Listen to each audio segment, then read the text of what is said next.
What's up, everybody? So in this video, we're going to be talking about transport. So what exactly is B3.2 HL? What is in B3.2 HL? So I'm not going to lie, there's really a lot of stuff. So in this video, we're going to cover all of these things here.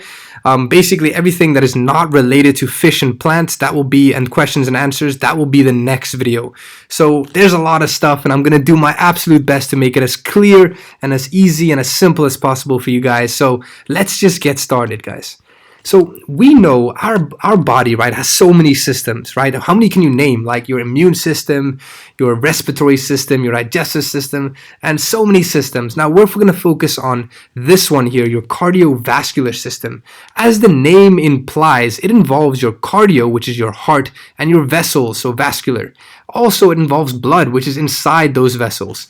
Now, each of our systems has their own purpose. So what's the purpose of our cardiovascular system? Well, you can think about it. It's responsible for pumping around your blood all throughout your body so that things can, like nutrients, can get to the cells that need them, and waste can be taken away from the cells that don't need them anymore.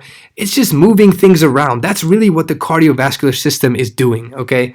Now I want something to get very, very clear, okay? So all the systems in our body, they don't necessarily work in isolation, meaning they depend on each other a little bit. For example, the cardiovascular system depends a lot on our respiratory system. It's like a pen and paper. Think about a pen without paper. It's useless. Without something to write on, a pen, even though a pen can be perfectly fine and working very well, without something to write on, there's a problem, right? So they depend on each other. The pen depends on the paper, right? So the same way here, what our respiratory system does, right, is it helps to bring air such as oxygen into our body, which will then go into our blood, right? And our cardiovascular system will then pump that blood around our body, right? So you can see they depend on each other. They depend on each other for our body to work well. So I want you to just understand that our systems don't always work alone. They depend on each other for our body to be healthy. Now, before we get into really talking about the heart and all those things in detail, I want to make sure we understand the big picture. If you understand the big picture, the rest will be a piece of cake for you. I promise you. You and your big brain, it'll be real easy, okay? So here we got our heart. What's the big picture? Our heart, like I said, pumps blood around our body, right? So let's say this vessel comes off the heart, okay? And this vessel, it's got a lot of oxygen in it. It's got a low carbon dioxide. Basically, it's good. This vessel has a lot of oxygen. It's fresh. It's ready to go to whichever cells need it, right? There's a lot of oxygen, and we know our cells need oxygen to do cell respiration so that they can make ATP and survive and all that, right? So let's say this blood has high oxygen, low carbon dioxide. It's good blood. It's ready to go. Now, this vessel that comes off of the heart, carrying blood away from the heart, what do we call this kind of vessel? We call it an artery. So an artery is any vessel that carries blood away from the heart. A for away. I'm going to give you a lot of nice tips here to remember that, okay? Now this blood, right, since it's got a lot of oxygen and low carbon dioxide, it's good blood.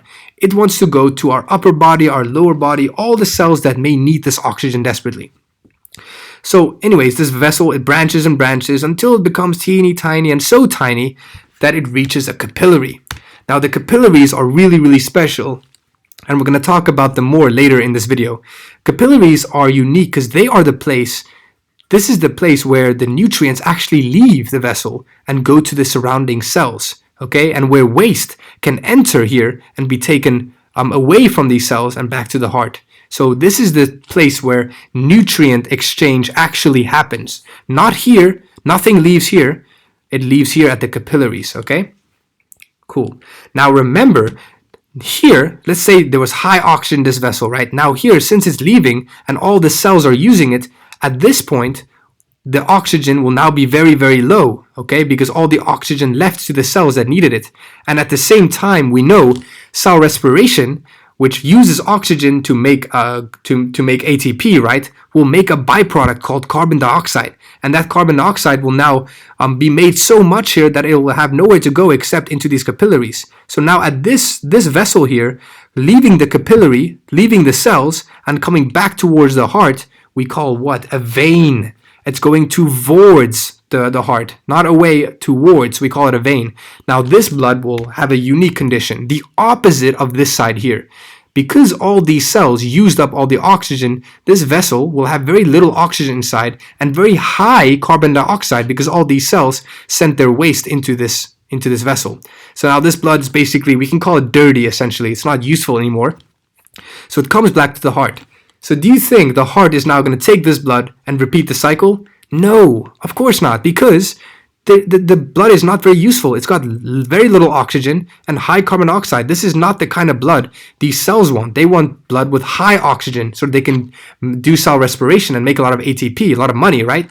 So instead, this is where I'm going to emphasize to you how important it is to know that different systems work together. This heart is going to depend on our respiratory system. Look, now the blood comes back, low oxygen, high carbon dioxide. The heart is now going to pump it towards our lungs because we know our lungs, we can inhale fresh air and exhale old air.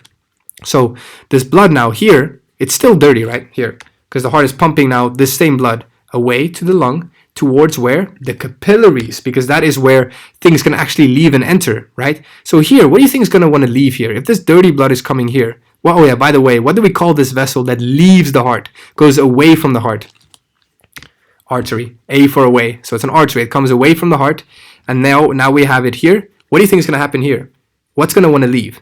All the carbon dioxide, right? There's a lot of carbon dioxide in here that we don't need anymore. So it's going to leave. It's going to diffuse out down its concentration gradient, right? There's a lot of carbon dioxide in here and very little in the lung. So it diffuses out. Now, at the same time, the lung has a lot of oxygen in it. You're inhaling a lot of fresh oxygen, and inside here, there's very little oxygen, right? It's all been used up. So now the oxygen from the lung will diffuse into here. So now the blood here will be nice and fresh. It will have a lot of oxygen and very little carbon dioxide because you inhaled fresh oxygen, which got transported into the capillaries, and you exhaled all of the carbon dioxide that left the capillaries, right? So now this blood is going to come back towards the heart. Therefore, we call it a vein, right? A vein is going towards the heart.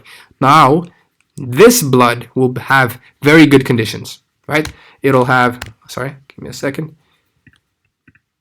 It'll have high oxygen and low carbon dioxide. So now this blood is fresh and ready to go. Now the heart can take it and pump it to our body again, okay? So it's really, really interesting. You can see that these two systems really depend on each other, okay? We call this circulation here between the heart and the lung the pulmonary circulation, and the circulation between the heart and the rest of our body, systemic circulation. But I just wanted to show you the overall picture and how these two systems really do depend on each other. Now, let me give you some big brain tips, and then we'll go into the nitty-gritty details, the bippity-boppity-boos of the heart, okay?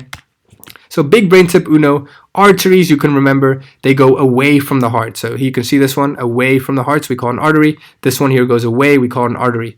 Vein towards the heart. This one is a vein coming towards the heart. This one is a vein, it's coming towards the heart. What's big brain tip dos? So do not confuse the colors. Anytime there's red, red doesn't mean it's artery. Okay, and blue doesn't mean it's vein. Red just means that that vessel has a lot of oxygen, okay? So you can see this artery has a lot of oxygen, so it's red. Now, all the oxygen was used up, so this vein is blue. This artery, see, it's artery, but it's not red, it's blue. It's blue because it's got low oxygen, but it's an artery because it's going away. So an artery is anything going away from the heart, vein, anything going towards. The colors just represent the amount of oxygen. So any vessel that has low oxygen will be blue, and any vessel that is oxygen rich will be red, okay? So don't confuse that. So do not think that the color represents artery or vein. It's not like that. Okay, cool. So that's the overview. Let's now really go into the heart structure, okay? Because I told you, the key component of our cardiovascular system is the heart. Let's look at it. Ta-da! So, heart. Now, what do you know about the heart? So the heart is very important. What do you think its size is? Well, the size of your heart is about the size of your clenched fist. So make a ball with your hand. That's about the size of your heart in general, okay? Now, where is it located? In your leg?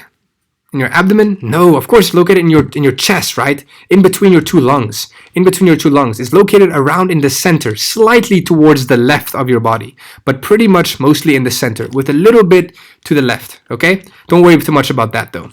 Now, what we're going to do is we're first going to look at the heart structure, all the little structure, we're going to label them and all that stuff, and then we're going to go into the function, look exactly how the heart contracts and how it moves blood around, in what order and all that. But before that, we need to look at the structure. So don't worry, you're not going to understand the heart yet. We're just going to look at the structures first, then the function, okay? So don't get disappointed if you're not understanding anything just yet. We're just labeling things.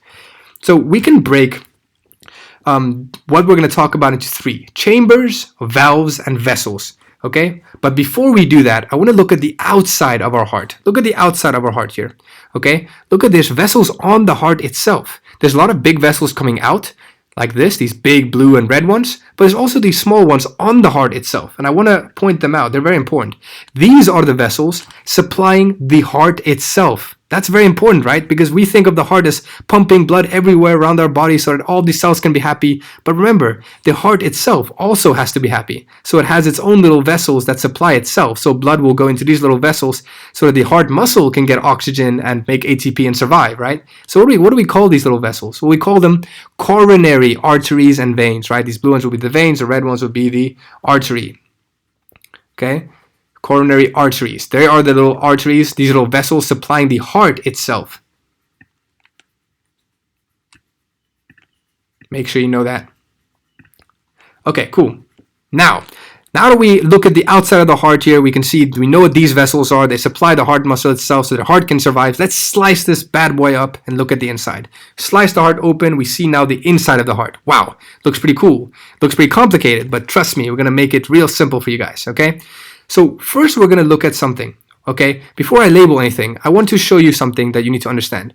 Generally, look, the heart's pretty symmetrical. This side here is pretty symmetrical to this side. If we draw a nice little line here, right? This line, symmetrical-ish, okay? Not perfect, but it's relatively symmetrical.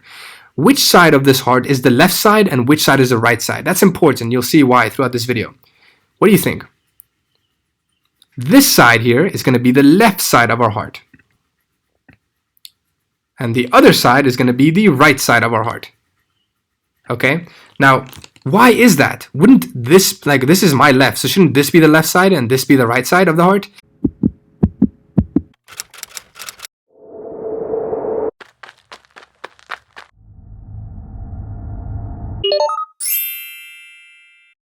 For access to our full-length premium videos and so much more, head over to teachme.org now.